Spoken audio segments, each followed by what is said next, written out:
계속 이어서 권력에 대한 얘기입니다. 다원주의. 139쪽의 얘기인데요. 이 139쪽에 뭐 이런 이 모든 얘기를 다 하기는 그렇고요. 일단 요 한 줄을 좀 중심으로 보시는 게 나을 수도 있을 것 같아요. 이 다원주의, 다양하게 구성된 사람들이란 뜻이죠. 다양하게 구성된 사람들이 선거에서 유세를 하고 경쟁을 해서 권력을 가지듯이, 정권을 가지듯이 공개된 경쟁을 이제 이야기를 해요. 그래서 다양한 주체가 공개적으로 뭐 유세도 하고 캠페인도 하고 자기에 대한 PR, 홍보도 하면서 경쟁을 하는 모습을 발견한 게 바로 다원주의라고 얘기를 합니다. 그러다 보니까 어느 한 사람이나 어느 한 집단이 독점적으로 권력을 다 가질 수는 없고 권력이 넓게 분산되어 있다. 다만 어떤 사람은 권력을 많이 가지고 있고 어떤 사람은 요만큼 가지고 있고 이거를 찾아낸 게 바로 다원주의라고 얘기를 하죠. 자, 예를 들어 이런 겁니다. 자, 저 같은 사람들은 뭐 행정 영역은 김영재라는 사람이 영향력이 있고 권력이 있어. 그런데 환경 분야냐, 뭐 노동 분야로 가면은 거기에서의 제 권력, 영향력은 미미해요. 자, 그런데 뭐 지방자치단체장, 뭐 구청장님이라든가 시장님이라든가 뭐 장관님, 예를 들어서 중앙부처 장관님 같은 경우는 가장 권력을 많이 가지고 있으면서 뭐 다양한 분야에 또 뭐 영향력을 행사하지만 그게 똑같이 영향력을 행사한다는 게 아니에요. 분야마다 영역마다 차이가 있다는 걸 지금 보여주는 게 바로 다원주의의 이제 얘기입니다. 자, 139쪽의 맨 아랫줄에 작은 글씨 이런 게 있어요. 잠재 집단이라는 단어가 있고 중복회원, 멀티플 멤버십이라는 단어가 있는데 이게 이제 다원주의에서는 상당히 중요한 얘기입니다. 자, 잠재 집단이라는 거는 조직화돼서 움직이고 뭐 어떤 단체에 소속이 된 건 아닌데 똑같은 문제에 대해서 똑같은 그 의식을 가지고 공감을 하고 있는 거예요. 자, 그러다 보니까 어떤 사건이 딱 생기면 자, 우리는 똑같은 목소리를 내야 되겠다. 뭐 이걸 이제 그 대표적으로 예전에 이제 촛불 집회 같은 경우도 뭔가 나도 이렇게 생각했는데 저 사람도 이렇게 생각하고 저 다른 사람들도 이렇게 생각하고 생각하는 바가 같기 때문에 어떤 사건이 생겨서 자, 전부 다 길거리로 나오게 되는 경우 또는 예전에 이제 민주화운동 같은 경우 마찬가지입니다. 뭐 항쟁, 자, 뭐 이런 그 부당한 것에 대한 뭐 대학생들이 항쟁 같은 경우도 난 이건 아니라고 생각하는데 얘도 그렇게 생각했네? 쟤도 그렇게 생각했네? 저 사람도 그렇네? 자, 우리 그러면은 어떤 사건이 딱 생기면 바로 그 의견이 이제 화라산처럼 이제 분출되기 시작하는 그런 모습으로 이어지는 거죠. 그게 바로 잠재 집단의 경우고 이거는 정치적인 얘기만은 아니에요. 제가 보기에는 경제적인 분야에서도 난 이거 진짜 불만이라고 생각했는데 이 제품을 썼는데 이 제품은 그리고 절대 다수의 대한민국 뭐 국민들이 썼는데 불만이라고 생각했는데 어떤 사건이 터져서 맞아, 나도 그렇게 생각했었어, 나도 그랬어, 너도 그렇네, 이런 식으로 엄청난 공감대를 형성하는 합의점을 찾아갈 수 있도록 하는 그런 얘기들이 바로 잠재 집단이라고 보시면 됩니다.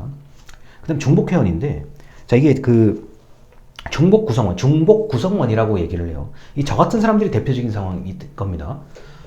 나는 저 김영재라는 사람 A 집단에도 있고 B 집단에 소속이 있고 C에도 활동을 해요. 자, 근데 A, B가 갑자기 싸우게 됐어. A, B 집단이 싸우게 됐어요. 그럼 저는 뭐 어떻게 돼요? 나는 A 집단도 소속돼 있고 B 집단도 소속이 돼 있는데 이런 불필요한 싸움, 낭비를 할 필요가 있을까? 전 그럼 A 집단에 가서 야, 사실은 내가 B 집단도 내가 활동하는 거 알지?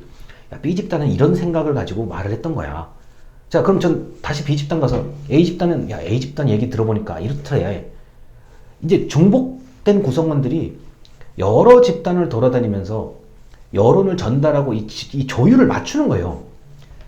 이제 흔히 말해서 좀 더 공개적이고 좀 정당한 경쟁 이런 걸 하기 위해서 맞춰가는 역할을 하는 게 바로 중복 구성원의 역할들입니다.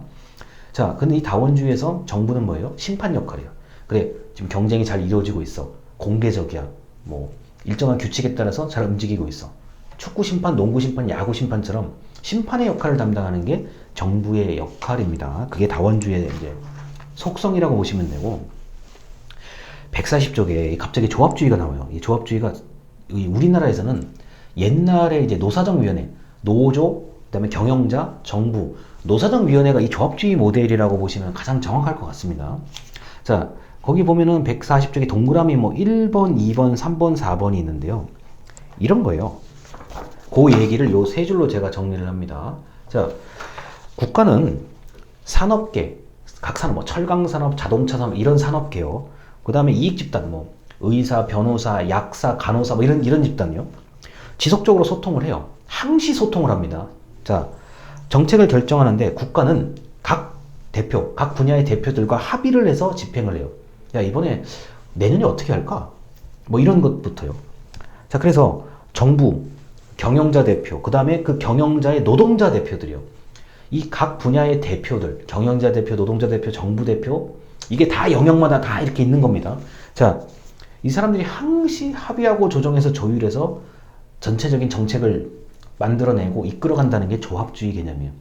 이제 흔히 말하는 독일 스타일, 그다음에 이제 북유럽 스타일이 이런 경우인데, 이게 항시 의사소통을 하기 때문에 큰 폭발이 일어나거나 크게 의견 대립이 일어나진 않을 수 있어요. 다만 단점이 있습니다. 이런 대표들끼리 모여가지고 집단적으로 부패, 자, 부정부패를 해버리게 되면 다수의 국민들, 다수의 사람들, 뭐 조합원이든 뭐 다수의 뭐 어떤 직장인이든 다수의 사람들이 상당한 피해를 입을 수 있다는 단점이 있습니다. 실제로 그 부패에 대한 또 논의를 하는 사람들도 있었고요. 자, 그래서 조합주의 이론은 우리나라에서는 이게 노사정위원회가 대표적인 경우에 속합니다. 자, 그리고 뭐 조금 더 넓게 본다고 하면은 이제 최저임금 같은 거 결정할 때 우리나라는 최저임금 위원회가 따로 있어요. 그럼 뭐 누가 참여하고 누가 참여한다. 그러니까 정부 대표, 자, 노조 대표, 그다음에 경영자 대표가 참여해서 치열하게 얘기를 하죠. 야, 이번 연도에 최저임금은 얼마다? 이유는 뭐다? 아니야, 우린 그렇게 생각하잖아. 우린 이렇다. 이게 최저임금위원회도 제가 볼 땐 조합주의 개념에 가까운 거예요. 그런데 제가 똑부러지게 이렇다라고 얘기는 좀 못하겠습니다. 자, 그래서 다원주의, 조합주의까지의 말씀을 드렸고, 자, 그 다음 정책 네트워크 141쪽이요. 이것도 뭐 일종의 권력이라면 권력이라고 할 수 있는 그런 부분입니다. 맨 아래 문단이요. 첫 번째 줄 141쪽의 맨 아래 문단. 정책 네트워크는 특정한 정책 결정 과정에 참여하는 이해 당사자가 서로 작용하는 관계의 망. 자, 정책이라는 특정 정책을 두고 이해관계자가 다 연결된 그런 모습을 보이는 거죠. 자, 142쪽에 이제 뭐 정책 네트워크의 유형이 여러 가지가 있는데, 뭐 저도 잘 이게 명확하게 이해가 안 되는 부분이 있는데, 왜 명확하게 이해가 안 되냐? 이게 비슷비슷한 것을 설명해서 그래. 이 이론이 이게 딱 구분이 되는 게 아니라 이렇게 겹쳐 있어요. 그러다 보니까 설명이 다소 불분명할 수 있습니다. 뭐 정책 커튼 모형이라고 하는데, 이거는 특정한 사람들끼리 모여서 특정한 사람이 정책을 결정해버리는 경우에 속하는 거고요. 두 번째는 이제 하위 정부 모형이라고 하는데, 자, 우리나라의 뭐 국회에 뭐 특정한 그 몇 명의 의원님들, 그다음에 정부의 뭐 특정한 부처에 좀 권한이 있는 몇몇 공무원들, 그다음에 이익 집단을 대표하는 사람들끼리 모여가지고 특정 정책을 결정하고 이끌어 나간다는 얘기. 아까 이제 파워 엘리트에서 말하는 그런 것처럼 그런 비슷한 모델이라고 보셔도 틀림이 별로 없습니다.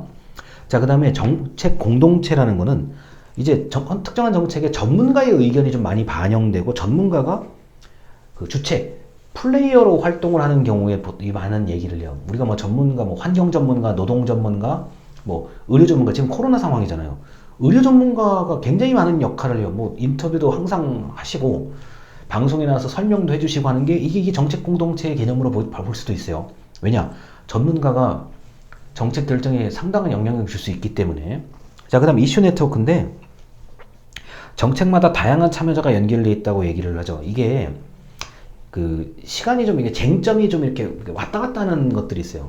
찬성이 확 이렇게 부각됐다가 반대가 부각되고 뭐 이런 시간이 좀 걸리는 이런 사회 문제 같은 경우는 어떤 개인은 초반에는 참여했다가 중반에는 사라져요. 근데 어떤 집단은 중반에 참여했다가 끝까지 가기도 하고, 이런 좀 다양한 참여자들이 들락날락하고, 뭐 때에 따라서는 쟁점이 A로 갔다가 B로 갔다가 찬성 쪽에 무게가 실렸다가 반대쪽에 무게가 실려, 이렇게 변화가 좀 있는 그런 경우에 이슈 네트워크 모형을 적용하기도 합니다. 자, 그래서 이 지금 네 가지의 이 정책 네트워크 모형은요, 이 얘기는 전부 다 일단 너나 나나 우리나 쟤네나 다 연결되어 있다는 거를 이제 가정하고 보시면 이건 이해하기가 쉬워요. 나 혼자 될 수 있는 게 별로 없구나.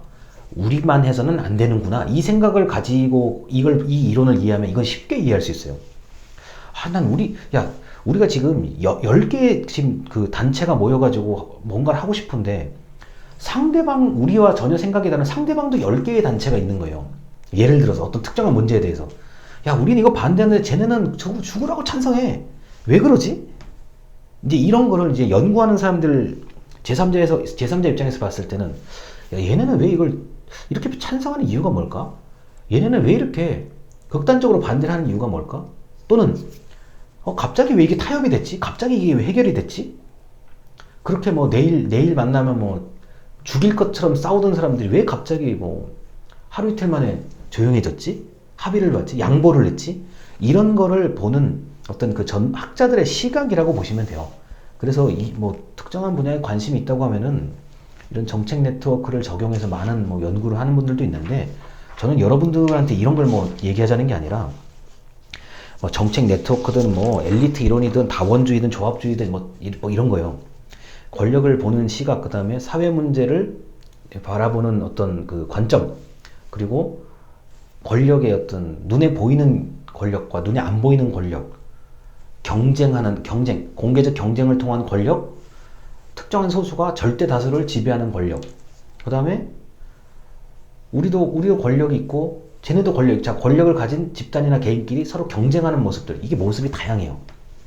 제가 지금 200년 정도의 얘기를 이걸 15분, 20분만 하려니까 저도 위험한 이야기인데, 제가 이게 돌이켜보면은, 제가 이런 걸 좀 강의를 하고 돌이켜서 생각을 하면은, 지금 저 상황은 뉴스에 나오는, 신문에 나오는, 지금 이 상황은, 이런 이론을 가지고 보면은 이게 좀 설명이 되겠구나. 좀 내가 만족스럽게 이해를 할 수 있겠구나. 이런 거는 이제 느낄 정도가 돼요. 응? 이건 조합주의 같은데? 저거는 마르크스 이론 같은데? 저거는 엘리트 이론의 이렇게 정도는 느낄 수가 있는데, 그렇게 느끼는 게 반드시 좋은 거냐 나쁜 거냐 그거는 모르겠습니다. 어차피 저야 여러분들한테 강의를 해야 되는 입장이니까 그 정도까지 느끼는 게 현재 제 수준이라고 생각하시면 돼요. 자, 그래서 권력이 정책에 상당한 영향을 줄 수 있고, 때로는 안 되는 일을 되게 할 수도 있어요. 저게 왜 어떻게 저게 된 거야? 저거 내가 볼 땐 불가능한 일인데, 불가능한 거를 가능하게 만드는 게 권력일 수도 있고, 또는 무조건 해야만 되는데 그거를 완전히 못하게 해버리는 것도 권력일 수 있어요. 자, 되는 일도 안 되는 일도 없다라고 저는 이렇게 얘기를 하고 일단 영상을 마무리하겠습니다. 자, 들어주셔서 감사합니다.